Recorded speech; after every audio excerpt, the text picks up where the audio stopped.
Hi, this is Chronicles and I'm your host, Simon Rushton. Today we have a lovely lady all the way from Prague, looking very summery. It's going to go out, and we're just going to talk about her move from Prague to Slovakia to London and now going to Germany. So yeah, nice to have you today, Christina. Thank you for having me. Okay, so tell us, what's your story? What's your story? How did you come? Why did you end up coming in London, come to live in London? Well, so I grew up in Prague until I was about 10, and then my parents moved for work to Slovakia, which is right next door. And I went to an international school, so I was surrounded by people from all over the world, and it was all in English. So I kind of knew that one day I do want to study my university degree in English as well. And I knew I wanted to move abroad because I already moved once and I wanted to see the world. So I came to study here, and I studied in Exeter in Devon for 3 years, and then thought I would need a bit of change and wanted to experience the life in London. So I came to London.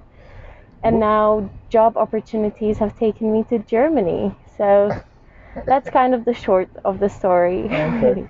So what did you study? So first I did my undergrad, which was business management in Exeter, and then I went on to studying marketing and strategy here in London for my master's. Okay. So what's an international school like? Because I hear quite a few people who've been to international schools and they mainly have American accents, even if they're not American. So obviously it's dominated by Americans. What's it like in comparison to normal schools? So I went to a public school for about 5 years back in Prague, and then I went to an international school. And I have to say it was very different in terms of the teaching, in terms of the people there, obviously, and the entire experience. One thing that was very different was that your friends kind of change every year, because you have a lot of international students who are usually kids of ambassadors or people who move around quite often. So at a young age you kind of have to get used to people coming and going, which is quite sad, but as well you learn to make new bonds really quickly. And talking about that accent, I think it's because everyone comes from all around the place. Some people have Italian accents, some people have French accents. You kind of just adapt to speaking very, I would say, neutral, like an American. I would say a lot of the times I get Canadian, because people can't really pinpoint where I'm from. So yeah, it's not that aggressive, your accent. Yeah. So that's probably why people say you seem quite polite. So it's a Canadian, Northern American. But yeah, I understand that. Yeah. So teaching-wise, is it teaching-wise that it's different, or is it facilities-wise? I think it's both facilities, but also teaching. Whereas back at home in public schools, how it worked, you would have one class which you stayed in the entire day. The teacher would walk into the class, you would have to stand up, say good morning, wait until they tell you to sit down. It was quite, different, strict, I would say. And you had to do a lot of your own teaching, remember a lot of things, memorize it from the book.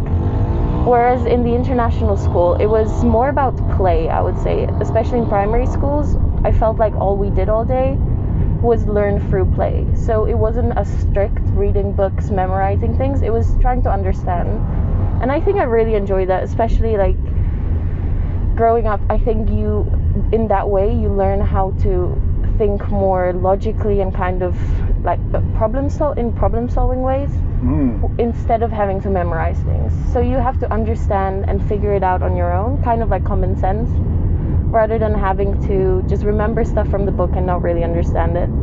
So I think this is where it was more different. I think it's more kind of hands-on and creative in international schools. But I don't know, maybe this is what British schools are like, because I went to a British international school, so I think maybe this is more comparing Czech schools to British schools, I think. Okay. So what you're saying is they teach you to think?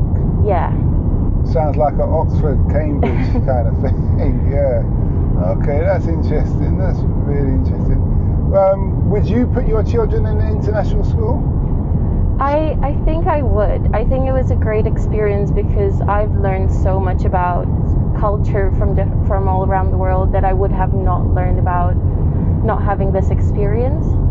And it was great because now I have friends everywhere. I can go see them, and if I need something in a different country, like now I'm moving to Germany, I have so many friends I met at my international school who live in Germany that can now help me out with moving and, you know, all the tips and tricks to know. So I think I definitely would. And I also personally think I did IB, which is kind of like an international A levels.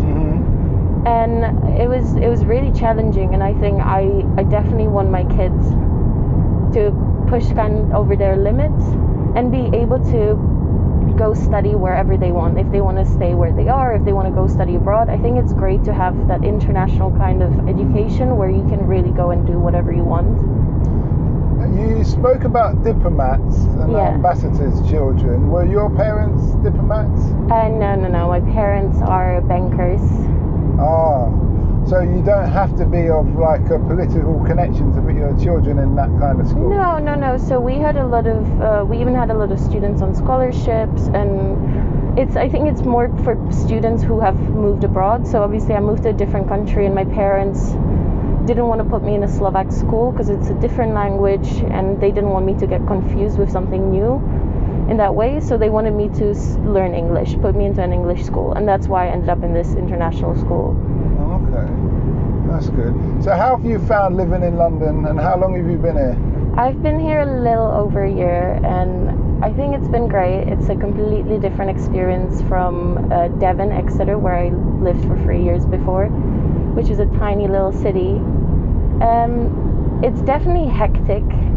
I think it's a bit too big for my liking, but for, you know, at the beginning of your career, when you're kind of trying to get the experience, gain as many opportunities as you can, London is great for this and for building connections, and it's a lovely city. And I think during this lockdown as well, I've seen so much more of London than ever before. I rented a bike, cycled everywhere, and it's been so lovely.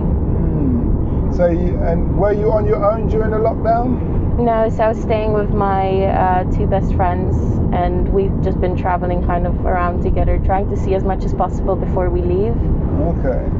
But hopefully one day we're all going to come back, meet here again. Yeah. So you're still best friends after being locked down for three months together? Yes, shockingly, yes. Okay, that's good. So, in comparison to, do you ever go back to Prague or Slovakia? Obviously it's where I grew up, so it has a special place in my heart, but I think I'd like to be somewhere international where I can speak English, or I speak a bit of German, so Germany obviously is also a great choice, but I think I'd love to experience something different. And I also am not sure if the opportunities work-wise there are as great as I could get somewhere else. Okay. So you just see yourself being a bit of a nomad, travelling around the world, gaining experience here and there? For a little bit. I would love to settle, so I'm definitely a big family person, so I'm looking forward to settling one day, but I do want to find that right place.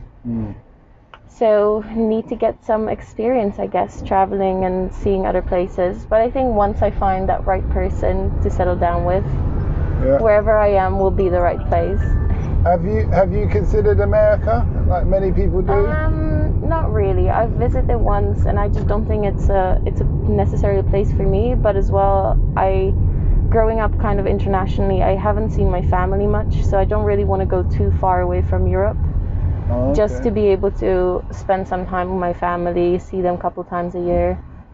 So I think Europe is where I'm kind of going to base myself. Okay. And you speak of family a lot.